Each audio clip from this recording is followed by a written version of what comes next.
ইমামদারের মতো গর্জে উঠে জবাব দিয়ে বলেন, আল্লাহর কোরআনের বাহিরে যাওয়ার কি আমাদের কোনো সুযোগ আছে?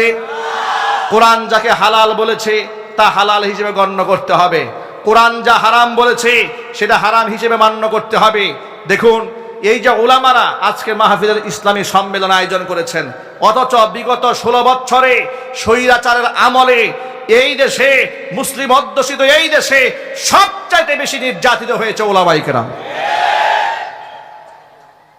আলেমদের কোমরের মধ্যে রশি বেঁধে টেনে টেনে তারা আদালতে দাঁড় করিয়েছে, পায়ের মধ্যে ডান্ডা বেরি পড়িয়েছে।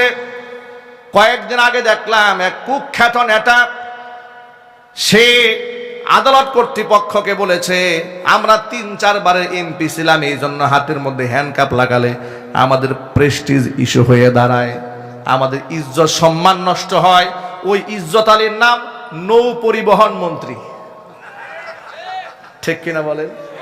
নৌ পরিবহন মন্ত্রী ওই ইজ্জত আলী বলেছে যে আমরা 4-5 বারের এমপি মন্ত্রী, আমাদেরকে হাতের মধ্যে হ্যান্ডকাপ পরায় উঠালে আমাদের প্রেস্টিজ ইস্যু হয়ে দাঁড়ায়। খুব ইজ্জতে লেগেছে, হাতের মধ্যে হ্যান্ডকাপ পরেছে। আমি তো বলতে চাই, এই সমস্ত এমপি মন্ত্রীরা এই দেশের শ্রেষ্ঠ আলেমদের একটা জুতা বহন করার যোগ্যতা রাখে না।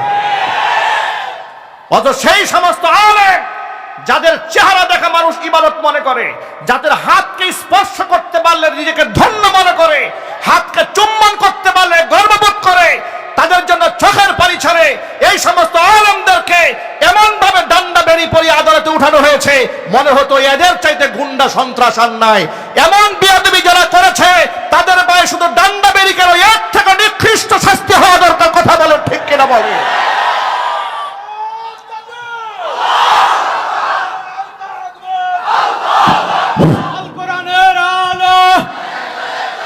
হাদিসের আলো, আলেম ওলামা যেখানে, আলেম ওলামা যেখানে, নারায়ে তাকবীর।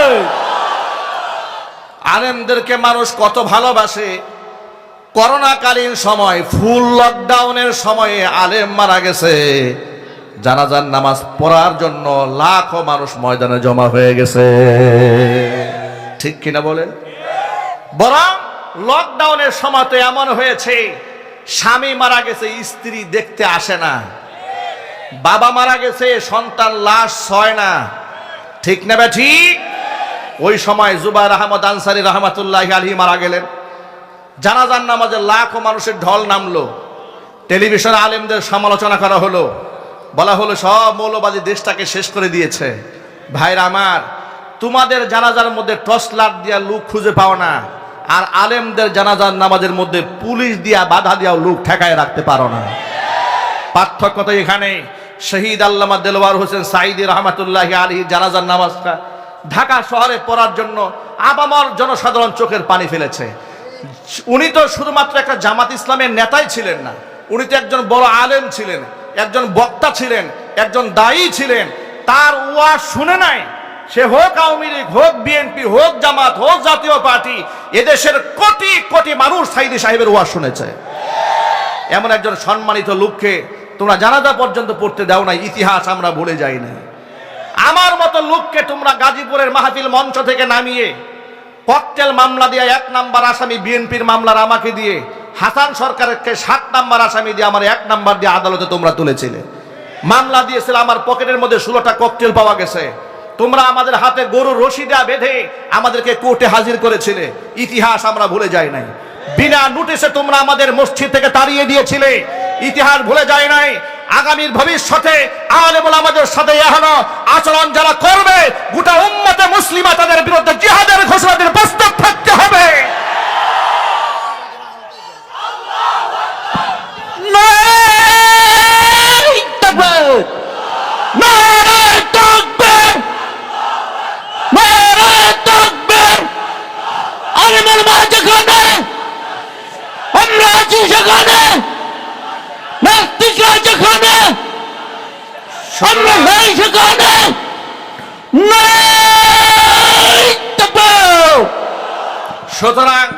সুতরাং ইনশাআল্লাহ আগামী 1 শতাব্দীর ভেতরে এই ভূখণ্ডের মধ্যে আর একটা হাসিনাও তৈরি হবে না, কথা পরিষ্কার। আমি আবার বলছি, পৃথিবীর ইতিহাস সাক্ষী। স্বৈরাচারী হাসিনা এদেশের ইসলাম পন্থীদের সাথে যে আচরণ করেছে, ফেরাউনও সে আচরণ করে নাই। মুসলমানদের পরিচয় দিয়ে এদেশের আলেমদেরকে হত্যা করে রক্ত নিয়ে জাতীয় সংসদ দাঁড়িয়ে যে মহিলা তামাশা করেছে, অন্ততপক্ষে আর যাই হোক এমন স্বৈরাচারীর পক্ষে টু থাকতে করবে এমন মুসলমান ভূখণ্ডে থাকতে পারে না। আপনারা ঐক্যবদ্ধ ছিলেন, ভবিষ্যতে ঐক্যবদ্ধ থাকতে হবে। এদেশ ইসলামের দেশ, এদেশ কোরআনের দেশ, এদেশে আলেম ওলামাদের দেশ। ঐক্যবদ্ধ থাকতে হবে। ইসলাম বিদ্বেষী কোন ব্যক্তি বাংলার জমিন আমরা বরদাস্ত করব না। আপনারা রাজি আছেন কিনা দুহাত দেখতে চায়। আল্লাহ রাব্বুল আলামিন আমাদের সকলকে ঐক্যবদ্ধ থাকার তৌফিক দান করেন। এর মাধ্যমে নতুন স্বাধীনতা এনে দিয়ে স্বাধীনভাবে কোরআন সুন্নাহ থেকে আলোচনা করার, আলোচনা শোনার সুন্দর পরিবেশ তৈরি করে দিয়েছেন। এখন স্টেজে ওঠার আগে কেউ আমাদেরকে কানে কানে বলে না, হুজুর পরিস্থিতি খুব একটা ভালো না। বয়ানে কেউ আমাদেরকে স্লিপ দেয় না, থানা থেকে কেউ আমাদেরকে ফোন দেয় না। কোন মাহফিল কর্তৃপক্ষ এখন আর বলে না, হুজুর আপনার আইডি কার্ডের ফটোকপি দেন, থানা থেকে চেয়েছে। কেউ বলে না, হুজুর পুলিশের ঊর্ধ্বতন কর্মকর্তাকে দিয়ে একটা ফোন দেওয়ান, মাহফিল তো করতে পারছি না। গত রাত্রে থানা থেকে ওসি সাহেব এসে মাহফিল বন্ধ করে দিয়েছে। এগুলো আর কেউ বলে না। ইনশাল্লাহ এগুলো আর কেউ বলতে পারবেও না। ঠিক কিনা বলেন? এদেশের ওলামারা এই দেশে যে পরিমাণ শ্রম দিয়েছে, ঘাম ঝরিয়েছে, রক্ত ঝরিয়েছে, আলেমদের ত্যাগ, আলেমদের তিতিক্ষা, আলেমদের জীবন বাজি রেখে ইসলামের পক্ষে চলার অবদানে আজকে 56,000 বর্গ মাইলের প্রতি ইঞ্চি মাটি ইসলামের জন্য আল্লাহ পাক উর্বর বানিয়ে দিয়েছেন। কথা ঠিক কিনা বলেন? ইসলামের সপক্ষে আপনারা ছিলেন, আছেন, ভবিষ্যতেও থাকবেন। বলেন ইনশাআল্লাহ। সবাই একটু জোর আওয়াজে বলতে হবে ইনশাআল্লাহ। মনে রাখবেন, আজকের কালিয়াকুড় উপজেলা ওলামা কল্যাণ পরিষদ আজকের এই ইসলামী মহা সম্মেলন আয়োজন করেছেন। ওলামারা হচ্ছেন আমাদের মাথার মুকুট, আমাদের মাথার তাজ। আলেম ওলামাদের সম্মান স্বয়ং আল্লাহ পাক বৃদ্ধি করেছেন। নবী করিম সাল্লাল্লাহু আলাইহি ওয়াসাল্লামের অসংখ্য হাদিস দ্বারা ওলামাদের শান মান ফুটে ওঠে। কোরআন মাজিদে আল্লাহ পাক স্পষ্ট বলে দিয়েছেন, ইন্নামা ইয়াখশাল্লাহা মিন ইবাদিহিল উলামা। নিঃসন্দেহে আমার বান্দাদের মধ্যে আমি আল্লাহকে সবচাইতে বেশি ভয় করে চলে ওলামা সম্প্রদায়। জোরে কোন সুবহানাল্লাহ। ওলামাদের সম্মান আল্লাহর কাছে আছে না নাই? একটু জোর আওয়াজে বলতে হবে, আছে না নাই? আলেমদের সম্মান দুনিয়াতে নাই? কোরআনে আল্লাহর ওয়াদা আছে, ইয়ারফাইল্লাহুল্লাযীনা আমানু মিনকুম ওয়াল্লাযীনা উতুল ইলমা দারাজাত। তোমাদের মধ্যে যারা ঈমানদার আমি তাদের সম্মানকে বৃদ্ধি করে দেব। যাদেরকে ইলম দান করা হয়েছে, মানে যারা আলেম, তাদের মর্তবাকে আল্লাহ পাক অনেক উপরে উঠাই দিবেন। এটা আল্লাহ পাকের ওয়াদা। শুধু কি তাই, কোরআন মাজিদ আল্লাহ রাব্বুল আলামিন সূরা মারিয়ামের শেষ দিকে স্পষ্ট বলে দিয়েছেন, ইন্নাল্লাযীনা আমানু ওয়া আমিলুস সালিহাতি সায়াজআলু লাহুমুর রাহমানু উদ্দা। নিশ্চয় যারা ঈমান আনে এবং ভালো কাজ করে, মানুষের অন্তরে তাদের জন্য আমি আল্লাহ তাআলা ভালোবাসা সৃষ্টি করে দেই। কোন ব্যক্তিকে আল্লাহ পাক যখন ভালোবাসেন, ফাআলানা ফিস সামা, এই দুনিয়ার কোন ব্যক্তিকে যখন আল্লাহ ভালোবাসেন, আল্লাহ রাব্বুল আলামিন জিবরাইল আলাইহিস সালাতু ওয়াস সালামকে ডেকে বলেন, ও জিবরাইল, দুনিয়ার অমুকের পুত্র অমুককে আমি আল্লাহ বড্ড ভালোবাসি। আল্লাহ পাক যখন তার ভালোবাসার বর্ণনা প্রদান করেন, জিবরাইল আলাইহিস সালাতু ওয়াস সালাম তখন ওই ব্যক্তিকে ভালোবেসে ফেলেন। ভালোবেসেই তিনি ক্ষান্ত হন না, ফাআলানা ফিস সামা, আসমানের মধ্যে এলান করে দেন যাদেরকে আল্লাহ পাক ভালোবাসেন, জিবরাইল ভালোবাসেন। জিবরাইল সমস্ত ফেরেশতাদেরকে বলে দেন, ও ফেরেশতারা শোনো, আল্লাহ পাক অমুক ব্যক্তিকে ভালোবাসেন, আমি জিবরাইল তাকে ভালোবাসি, তোমরাও তাকে ভালোবাসো। যেই ব্যক্তিকে আল্লাহ ভালোবাসেন, যেই ব্যক্তিকে জিবরাইল ভালোবাসেন, সমস্ত ফেরেশতা কুল যাকে ভালোবাসেন, ফায়ুদাউ লাহুল কাবুলু ফিল আরদি, হাদিস শরীফের মধ্যে এসেছে, তখন জমিনের মধ্যে আল্লাহ পাক তার একটা মাকবুলিয়ত, একটা গ্রহণযোগ্যতা সৃষ্টি করে দেন। এই জমিনের মানুষগুলো তখন তাকে ভালোবাসতে থাকে। একটু জোরাও যখন সুবহানাল্লাহ। আলেম ওলামাদের এই শান আল্লাহ পাক দুনিয়াতে দান করেছেন। আলেমদের পকেটে কারি কারি টাকা না থাকতে পারে, আলেমরা শিল্পপতি না হতে পারে, কারণ দুনিয়ার এই চাকচিক্য তো একেবারেই ক্ষণস্থায়ী, চিরস্থায়ী সুখ তো জান্নাতে, ঠিক কিনা বলেন?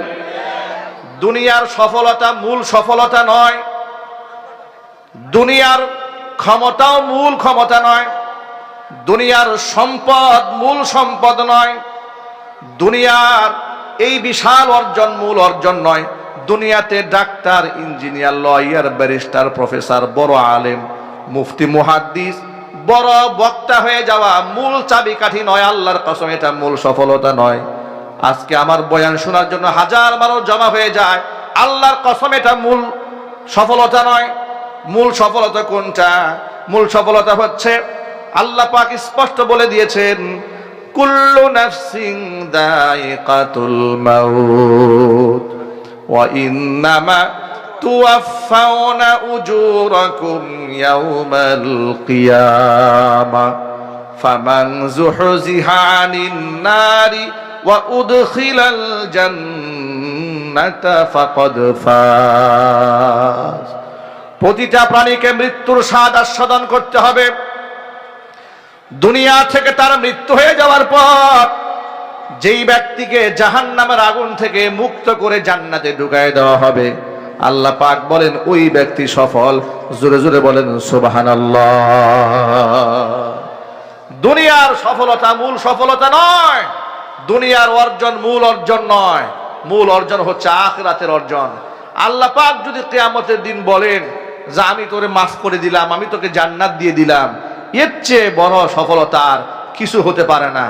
আমরা দুনিয়ার সফলতা চাই না, আমরা পরকালীন সফলতা চাই। কারা কারা পরকালীন সফলতা চান হাত দেখান। আল্লাহ কবুল করেন, জোরে কোন আমিন। হাত নামান। প্রিয় ভাইয়েরা আমার, দুনিয়াতে হক্কানি আলেম উলামা, পীর বুজুর্গ যারা হয়, তাদের বিরাট সম্মান আল্লাহ পাক দান করেন। তারা নিজেদেরকে সব সময় আড়াল করতে পছন্দ করেন। মানুষের সামনে বড় করে তোলা হোক, এটা তারা পছন্দ করেন না, এটা তারা চান না, এটা তাদের মেজাজ হয় না। আল্লাহর ওলিরা সব সময় নিজেকে লুকায় রাখেন। আল্লাহর ওলিরা কোনোদিন নিজেকে বড় মনে করে না, ঠিক কিনা বলেন? ইমাম আহমদ ইবনে হাম্বল রাহমাতুল্লাহি আলাইহির নাম শুনেছেন আপনারা? কারা কারা শুনছেন হাত দেখি তো ভাই। মাশাআল্লাহ। ইমাম আহমদ ইবনে হাম্বল রাহমাতুল্লাহি আলাইহি কত বড় মাপের আলেম ছিলেন, কত বড় ফকিহ ছিলেন। পৃথিবীতে মাকবুল 4টা মাযহাব আছে, প্রসিদ্ধ। কয়টা? আরো যদি বলেন। 4টা প্রসিদ্ধ মাযহাবের মধ্যে হাম্বলি মাযহাবের নাম শুনেছেন না? এই হাম্বলি মাযহাবের ইমাম যিনি, তিনি হচ্ছেন ইমাম আহমদ ইবনে হাম্বল। তার লিখিত মুসনাদে আহমদ কিতাবের মধ্যে, একটা কিতাবের মধ্যে তিনি হাদিস জমা করেছেন 50,000। জোরে বলেন সুবহানাল্লাহ। কত বড় মাপের একজন মুহাদ্দিস, কত বড় মাপের একজন ফকিহ, কত বড় মাপের একজন আল্লাহর ওলি ইমাম আহমদ ইবনে হাম্বল রাহমাতুল্লাহি আলাইহি 50,000 হাদিস এক কিতাবে জমা করেছেন। অথচ নিজেকে তারা কিছুই মনে করতেন না। আর আমরা 2টা চটি বইয়ের মধ্যে 2টা বাংলার তরজমা পড়ছে হাদিসের, এর গরমে এলাকায় ইমাম সাহেব থাকতে পারে না। কথা ঠিক কিনা বলেন? গার্মেন্টসে চাকরি করে, কে যেন বুঝাই দিছে যে আমিন জোরে পড়তে হবে, এটা বাংলা তরজমার মধ্যে পড়েছে, বুখারী শরীফের আছে। এইটা তরজমা দেখার পর থেকে এখন উনি মনে মনে বলে, হুজুররা কি পড়ে আর কি পড়ায়, আমার চাইতে বড় মুফতি কি আর আছে, বড় মুহাদ্দিস আর আছে? হুজুররা 12 বছর কি লেখাপড়া করলো। উনি চটি বই পড়ে তার ইলমের গরমে গার্মেন্টসের কর্মীরা ঠিক থাকতে পারতেছে না, প্রায় সময় ঝগড়া লেগে যায়, কথা বলতে হবে, ঠিক কিনা বলেন? অথচ আল্লাহর ওলি ইমাম আহমদ ইবনে হাম্বল এত বড় মাপের একজন আলেম, তিনি সফরে যাচ্ছেন, এমন সময় কোন একটা মসজিদে এশারের নামাজ জামাতের সাথে আদায় করেছেন। বাহিরে প্রচন্ড শীত, তো তার কাছে পর্যাপ্ত পরিমাণ শীতের কাপড় টাপড় নাই। আল্লাহর ওলিরা তো সিমসাম জীবনযাপন করতেন, তো খুব শীত, তিনি মসজিদে জামাতে এসে নামাজ পড়ে মসজিদের এক কর্নারে বসে তিনি জিকির আজকার করছেন, তাসবিহ তাহলিল করছেন। মনে মনে সিদ্ধান্ত নিলেন যে আমি রাতটা এখানে ইবাদত করে কাটিয়ে দেই, সকাল হলে ফজর পড়ে এখান থেকে বিদায় হয়ে যাব। মুয়াজ্জিন সাহেব আসলেন, দেখেন একজন মুরব্বী বসে আছেন। মুয়াজ্জিন সাহেব মুরব্বীকে বলছে, মুরব্বী আপনি বের হন মসজিদ থেকে, নামাজ শেষ হয়েছে না? বলে নামাজ শেষ হয়েছে। তো নামাজ তো শেষে বসে আছেন কেন? মুরব্বী বললেন, দেখুন আমি তো পথিক মুসাফির, তা আমি নিয়ত করেছি যেহেতু বাহিরে প্রচন্ড ঠান্ডা, রাতটা এখানে সারা রাত আমি ইবাদতে কাটাই, ফজরের নামাজটা জামাতে পড়ে এখান থেকে বের হয়ে যায়। বেচারা মুয়াজ্জিন তাকে চিনে নাই। আর তিনি এমন লোক না, নিজের পরিচয় দেখাবেন, হেডাম দেখাবেন। ইদানিং তো আমাদের মধ্যে এমন আত্মহমিকা, দাম্ভিকতা, কিছুতে কিছু হলে বলে, এই মিয়া আমার চেনেন আপনি, আমি কে? কথা বলে না কেন? বক্তা স্টেজে বয়ান করতেছে, বক্তার সামনে থেকে মাইক কেড়ে নিয়েছে, এমন বেয়াদব এই দেশে আছে না নাই? চিল্লায় বলতে পারছে না নাই? মুসলমানের ঘরে জন্ম নিয়েছে, ওরা মুসলমান হতে পারে নাই। এগুলো মুনাফিক। এগুলো কি? চিল্লায় বলেন। আল্লাহর হাবিব বলেছেন, আল্লাহর নবী বলেছেন, মাল্লাম ইয়ারহাম সগীরানা ওয়া লাম ইউক্কির কাবীরানা, যেই ব্যক্তি আমার ছোটকে স্নেহ করে না, বড়কে সম্মান দেয় না, আলেমদের ইজ্জত যারা দেয় না, নবীজি সাল্লাল্লাহু আলাইহি সাল্লাম বলেছেন ওরা মুসলমানের ঘরে জন্ম নিলে ওরা আমি নবীজির উম্মত হতে পারে না। আল্লাহর কসম, মুনাফিক যদি বর্তমানে চিহ্নিত করা যেত, ১৫০০ বছর আগে মুনাফিকদের জানাজা পড়তে আল্লাহ তার রাসূলকে নিষেধ করেছেন। সাহাবায়ে কেরাম মুনাফিকদের জানাজা পড়তেন না, মুনাফিকদের জানাজা আল্লাহর নবী পড়তেন না। যদি ওহীর মাধ্যমে নিশ্চিত হওয়া যেত, যেহেতু নবুয়তের দরজা বন্ধ হয়ে গেছে, ওহীর দরজা বন্ধ হয়ে গেছে, আমরা কনফার্ম কোনো ব্যক্তিকে সরাসরি মুনাফিক বলতে পারি না। তবে মুনাফিকদের কিছু আলামত কিছু লোকের মধ্যে আমরা দেখতে পাই। যদি কনফার্ম হওয়া যেত, এই যে জানাজার যে আনুষ্ঠানিকতা গোটা বাংলাদেশে আছে, আস্তিক নাস্তিক, নামাজি বেনামাজি, কোরআনের বিরুদ্ধাচরণ করেছে, আলেমদেরকে মৌলবাদ বলে গালি দিয়েছে, জঙ্গিবাদ বলে গালি দিয়েছে, এই রকম লোক এরা যদি মারা যেত, উলামায়ে কেরাম সংঘবদ্ধ ফতোয়া দিতেন ওর জানাজা পড়া জায়েজ নাই। কথা বলতে হবে, ঠিক কিনা? কিন্তু যেহেতু আমার কাছে আপনার কাছে নতুন করে আর ওহী আসে না, এই জন্য বলা যায় না। কিন্তু আলামত দেখে বোঝা যায় এর জানাজা পড়া যে কথা, না পড়াও একই কথা। ভাইরা আমার, এই জন্য মুনাফিক হওয়া যাবে না। মুনাফিক ইসলামের সবচাইতে বড় ক্ষতি করেছে যুগ যুগ ধরে। মুনাফিক কাকে বলে শোনেন? মুনাফিক অন্তরে ইসলাম বিরোধিতা লালন করে, কিন্তু বাহ্যিকভাবে মুসলমানদের কাছে বোঝায় আমি মুসলমান। ঠিক কিনা বলেন? এরকম লোক সমাজে আছে না নাই? কোরআন মাজিদে তাদের সম্পর্কে আল্লাহ বলেছেন, ইন্নাল মুনাফিকিনা ফিদ দারকিল আসফালি মিনান নার, মুনাফিকদের অবস্থা কিয়ামতের দিন হবে জাহান্নামের অতল গহ্বরে ওদের স্থান হবে। জাহান্নামের সর্বনিকৃষ্ট স্থান দেওয়া হবে মুনাফিকদেরকে। আল্লাহর নবী রাহমাতুল লিল আলামিন ঘোষণা করেছেন, ইন্না ফি উম্মতি 12 মুনাফিকান লা ইয়াদখুলুনাল জান্নাতা ওয়া লা ইয়াজিদুনা রিহাহা হাত্তা ইয়ালিজাল জামালু ফি সাম্মিল খিয়াত আও কামা ক্বালা আলাইহিস সালাতু ওয়াসসালাম। হুজুর বলেন, আমার উম্মতের মধ্যে এমন 12 জন মুনাফিক আছে, ওরা জান্নাতে তো প্রবেশ করবে না, জান্নাতের খুশবু পর্যন্ত ওরা নাকের মধ্যে পাবে না। অথচ জান্নাতের খুশবু তারা ততক্ষণ পাবে না যতক্ষণ পর্যন্ত সূচের ছিদ্র দিয়া উট প্রবেশ না করবে। এর মানে সুয়ের ছিদ্র দিয়া উট যেমন প্রবেশ করা অসম্ভব, মুনাফিকের জন্য জান্নাতে যাওয়াও ঠিক সেরকম অসম্ভব। আমরা কি মুনাফিক হয়ে মরতে চাই? চিল্লায় বলো, মুনাফিক হয়ে মরতে চাই? তাহলে আলেমদেরকে ইজ্জত দিতে হবে, সম্মান দিতে হবে। উলামারা নবীগণের ওয়ারিস। উলামারা কাদের ওয়ারিস? নবীগণের ওয়ারিস। এ কথা যেন মনে থাকে, বলেন ইনশাআল্লাহ। আরো জোরে কোন ইনশাআল্লাহ। ভাইরা আমার, তো ইমাম আহমদ ইবনে হাম্বল সাধারণ বেশে মসজিদে বসে আছেন। মুয়াজ্জিন সাহেব বললেন, মুরব্বি বের হন, নামাজ শেষ হয়ে গেছে, চলে যান বাহিরে। তিনি বললেন, আল্লাহর বান্দা, মুয়াজ্জিন সাহেব, আমি তো প্রতীক মুসাফির, প্রচন্ড শীত, বাহিরে আমার বয়স হয়ে গেছে, মুরব্বী মানুষ আমি, তা আমি এখানে তাহাজ্জুদের রাতটা কাটাই দিই, সকালে ফজর পরে বের হয়ে যাই। মুয়াজ্জিন সাহেব বলল, ওই সমস্ত কথা চলবে না, ওই সমস্ত কথা চলবে না, খালি বের হয় মসজিদ থেকে। তখনও তিনি নিজেকে বলেন না, মুয়াজ্জিন সাহেবের কাছে পরিচয় দিয়ে বলেন না, মিয়া আমার চেনো আমি কে, আমি হচ্ছে এই জগতের শ্রেষ্ঠ মুহাদ্দিস ইমাম আহমদ ইবনে হাম্বল, পরিচয় দিলেন না। সিভিলে ছিলেন, তাকে সেখান থেকে মসজিদ থেকে বের করে দেওয়া হলো। কিতাবের মধ্যে এসেছে ইমাম আহমদ ইবনে হাম্বল রাহমাতুল্লাহি আলাইহি মসজিদ থেকে বের হয়ে তালাশ করতেছিলেন যে রাতটা কোথায় একটু আরামে কাটাইয়া দেওয়া যায়। একটুকু হাঁটতে হাঁটতে দেখতে পেলেন বাজারের কোনায় বসে একটা ইয়াং ছেলে রুটির দোকান করছে। রুটির দোকান করছে, এখানে তাওয়ার মধ্যে রুটি দিচ্ছে, রুটি সেকতেছে আর রুটি বিক্রি করতেছে গভীর রাতে।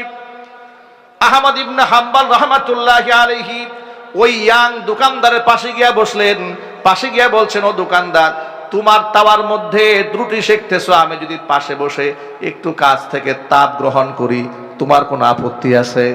দোকানদার বলল, মুরব্বী বলেন কি, এটা কোনো বিষয় নাকি? আপনি যদি এখানে বসে একটু তাপ গ্রহণ করেন তো আমার সুবিধা হলো, আমি একটা সঙ্গী পেয়ে গেলাম, কোনো অসুবিধা না, আপনি বসুন। ইমাম আহমদ বিন হাম্বল রাহমাতুল্লাহি আলাইহি তাওয়ার পাশে বসলে বললেন, সেখান থেকে তাপ গ্রহণ করতেছিলেন। আর দোকানদারের কি দোকানদারি করে, কেমনে করে পর্যবেক্ষণ করতেছিলেন।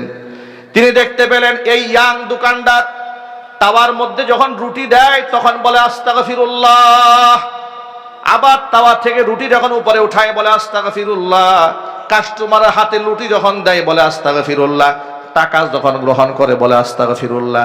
জবানের মধ্যে কথায় কথায় তিনি ইস্তিগফার পাঠ করছেন। ইয়াং ছেলে এই দোকানদারের আচরণ দেখে ইমাম আহমদ ইবনে হাম্বল বড় অবাক হয়ে গেলেন, আল্লাহর বান্দা জবানে কথায় কথায় ইস্তিগফার কেন পাঠ করা? ইয়াং ছেলেটি বলছে, ও পথিক মুসাফির, তুমি তো জানো না ইস্তিগফারের আমল করতে করতে আল্লাহ পাক আমার মর্যাদা কোথায় উঠিয়ে দিয়েছেন।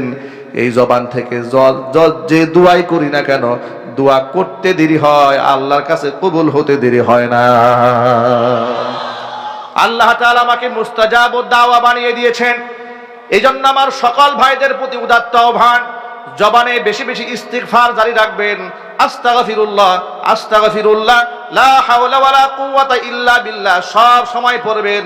আল্লাহর হাবিবের গায়ে কোনো গুনাহ ছিল না, অথচ আল্লাহর নবী সাল্লাল্লাহু আলাইহি ওয়াসাল্লাম দিনে 70 বারের ঊর্ধ্বে তিনি ইস্তিগফার পাঠ করতেন। জোরে বলেন সুবহানাল্লাহ।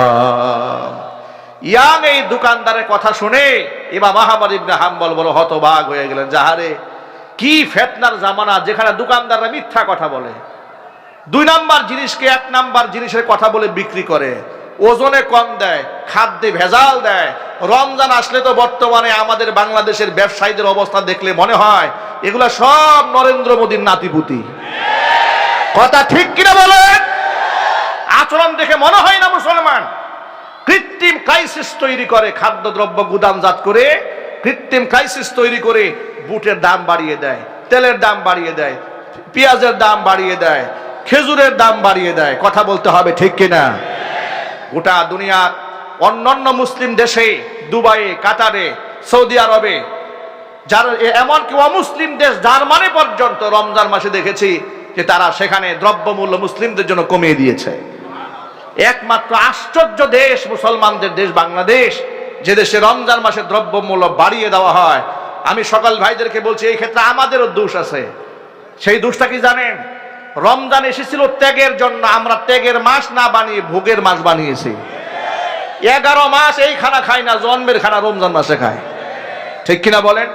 14 আইটেম নিয়ে বসছে ইফতারে। আরে ভাই, এত ইফতার আইটেম দরকারটা কি? আপনি তো খেজুরকে ফরজ বানিয়ে ফেলেছেন, ওয়াজিব মনে হয় বানিয়ে ফেলেছেন। বুট না খাইলে তো আপনার সংসার চলবে না, এমন একটা অবস্থা। মুড়ি ভাজি না খাইলে মনে হয় তো রোজাই হয় নাই। এই যে আপনার যে চাহিদাটা, এর তো দোকানদার বুঝে ফেলেছে। দোকানদার তো বুঝে এরা রোজা না খাইলে কি হবে, ইফতার রোজা না করলে কি হবে, ইফতার বাদ দিবে না। পুরান ঢাকায় এক ভদ্রলোক নাকি বলতেছে যে, তুমি বসছো কেন, তুমি তো রোজা রাখো নাই।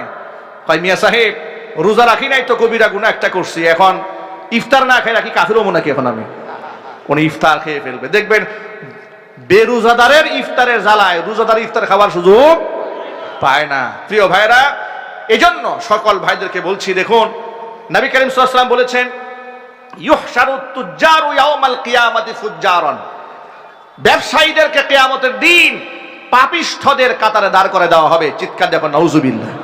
ইল্লা মানিত্তাকা ওয়া সাদাকা, তবে যারা তাকওয়া অবলম্বন করেছে, সততা অবলম্বন করেছে, আমানতদারিতা রক্ষা করেছে, তাদের তারপর বিরাট সম্মান। আত্তাজিরুস সাদুকুল আমিন মান নাবিয়্যিন ওয়াস সিদ্দিকিন ওয়াস শুহাদা, সত্যতাবাদী আমানতদার ব্যবসায়ীদের হাসর হবে নবীদের সাথে। আরো যদি বলেন সুবহানাল্লাহ। এই জন্য ব্যবসায়ী ভাইরা কৃত্রিম ক্রাইসিস তৈরি করবেন না, ওজনে কম দিবেন না, খাদ্যে ভেজাল দিবেন না, 2 নম্বর জিনিসকে 1 নাম্বার বলে বিক্রি করবেন না, কসম কেটে মিথ্যা কথা বলবেন না। যদি সত্যবাদী হয়ে থাকেন কিয়ামতে আপনার হাসর হবে নবীদের সাথে। চিৎকার দেখুন সুবহানাল্লাহ। মূল কথায় ফিরে আসি। আহমদ ইবনে হাম্বল এই ইয়াং ছেলের কথা শুনে হতবাক হয়ে গেল। এ কেমন দোকানদার, কথায় কথায় ইস্তেগফার পাঠ করে। দোকানদার বলে, আল্লাহর বান্দা, আমি আমার জবানে প্রতিনিয়ত ইস্তিগফারের আমল করার কারণে আল্লাহ আমার সম্মান এত এত উপরে উঠিয়ে দিয়েছে। জবানে দোয়া করতে দেরি হয়, আল্লাহ পাক কবুল করতে দেরি করেন না। তবে মুসাফির, আমার মনে একটা কষ্ট আছে, একটা কষ্ট আছে। সব দোয়া আল্লাহ কবুল করেছেন, একটা দোয়া কেন যেন এখনো কবুল হয় নাই। আহমদ ইবনে হাম্বল জিজ্ঞেস করলেন, আল্লাহর বান্দা, কোন দোয়া তোমার কবুল হয়নি? ছেলেটি বলে, আহমদ ইবনে হাম্বল রাহমাতুল্লাহি আলাইহি নামক এই অঞ্চলের শ্রেষ্ঠতম একজন মুহাদ্দিস আছে, বড় বুজুর্গ আলেম আছে। আমি আল্লাহর কাছে দোয়া করেছি, রব্বুল আলামিন আমার জীবনে একটা বার হলেও যেন ইমাম আহমদ ইবনে হাম্বলের সাক্ষাৎ পাই। যদি কোনোদিন তারে দেখতে পারি, তাকে বুকের সাথে আলিঙ্গন করে কপাল ধরে একটা চুমা দিতে চাই। এই দোয়াটা কবুল হয় নাই, বাকি যত দোয়া আছে সব আল্লাহ পাক কবুল করে নিয়েছেন। এতক্ষণ পর্যন্ত যিনি নিজেকে আড়াল রেখেছিলেন, যুবকের কথা শুনে নিজেকে আর লুকিয়ে রাখতে পারলেন না, দাঁড়িয়ে বললেন, ও যুবক, যে ইমাম আহমদ ইবনে হাম্বলকে দেখার জন্য তুমি আল্লাহর কাছে দোয়া করেছিলে, আল্লাহ পাক ওই ইমাম আহমদ ইবনে হাম্বলকে তোমার রাতের সাথী হিসেবে তোমার দোকানের মধ্যে আল্লাহ নিজে পাঠিয়ে দিয়েছে। পরিচয় দিলেন, বুকের সাথে আলিঙ্গন করলেন, কপাল ধরে চুমো খেলেন, আল্লাহ পাকের শুকরিয়া আদায় করলেন। ঘটনা থেকে কয়েকটা শিক্ষা পাওয়া যায়। 1 নাম্বার শিক্ষা হচ্ছে, নিজেকে কখনো বড় করতে নাই। আল্লাহর ওলিরা নিজেকে কোনোদিন বড় মনে করে নাই, কোনোদিন নিজেকে অহংকার করে মানুষের সামনে উপস্থাপন করে নাই। কিন্তু আমাদের কথার মধ্যে অহংকার, চলার মধ্যে অহংকার, আমাদের আচরণের মধ্যে অহংকার আছে না নাই? কথা বলে না কেন? আল্লাহর হাবিব রাহমাতুল লিল আলামিন 1000 বছর আগে ঘোষণা করেছেন, লা ইয়াদখুলুল জান্নাতা মান কানা ফি কলবিহি মিসকালু হাববাতিন মিন কিবরিন। একেবারে দানা পরিমাণ যদি অহংকার কারো কলিজার মধ্যে থাকে, ওই ব্যক্তি জান্নাতে যেতে পারবে না। এই কথা সাহাবীরা শোনার পরে জিজ্ঞেস করলেন, ও আল্লাহর নবী, কিছু মানুষ তো এমন আছে সুন্দর টুপি পরে, সুন্দর জুতা পরে, সুন্দর জামা পরে, এটা কি অহংকারের অংশ কিনা? হুজুর বললেন, না। ইন্নাল্লাহা জামিলুন ইউহিব্বুল জামাল, আল্লাহ নিজে সুন্দর, সৌন্দর্যতাকে আল্লাহ ভালোবাসেন। এটা অহংকার নয়। অহংকার হচ্ছে বাতারুল হাক্কি ওয়া গামতুন নাস, সত্যকে প্রত্যাখ্যান করা আর মানুষদেরকে তুচ্ছ তাচ্ছিল্য মনে করা। কথা ঠিক কিনা বলেন? সত্যকে অস্বীকার করার নাম হচ্ছে অহংকার। সত্যকে অস্বীকার করার নাম কি? অহংকার। কুরআন হক, রাসূল হক, পরকাল সত্য, জান্নাত জাহান্নাম আছে, এতে কি কারো কোনো সন্দেহ আছে আমাদের? আরো জোরে বলতে হবে, সন্দেহ আছে? জীবনের শুরু থেকে শেষ পর্যন্ত, আমার জীবনের শুরু থেকে আমার মৃত্যু পর্যন্ত প্রতিটা পদক্ষেপে আল্লাহর কোরআনের শাসন ব্যবস্থা মানতে হবে। এটা আল্লাহর নির্দেশ। এটা কি আমরা পালন করতে পারবো ইনশাআল্লাহ? একটু জোর আওয়াজে বলতে হবে, পারবো ইনশাআল্লাহ? আল্লাহর কোরআনের বাহিরে যাওয়ার কি আমাদের কোনো সুযোগ আছে? একটি ইমামদারের মতো গর্জে উঠে জবাব দিয়ে বলেন, আল্লাহর কোরআনের বাহিরে যাওয়ার কি আমাদের কোনো সুযোগ আছে? কোরআন যাকে হালাল বলেছে তা হালাল হিসেবে গণ্য করতে হবে। কোরআন যা হারাম বলেছে সেটা হারাম হিসেবে মান্য করতে হবে। দেখুন,